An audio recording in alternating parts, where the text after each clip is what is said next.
Hello guys, स्वागत है हमारे YouTube चैनल टेक कवर में। तो आज मैं आपको एचडी थंबनेल कैसे बनाते हैं तो आज मैं आपको यही बताने वाला हूं।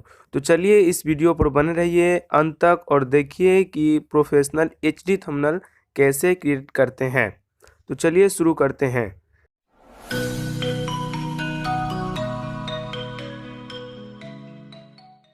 सबसे पहले आपको प्ले स्टोर में जाकर पिक्सल लैब की एक ऐप होगी, उसको डाउनलोड करनी होगी। तो सबसे पहले उसे डाउनलोड करके उस ऐप में जाएंगे और यहीं पर हम एचडी थंबनेल क्रिएट करेंगे। तो चलिए इस वीडियो पर बने रहिए।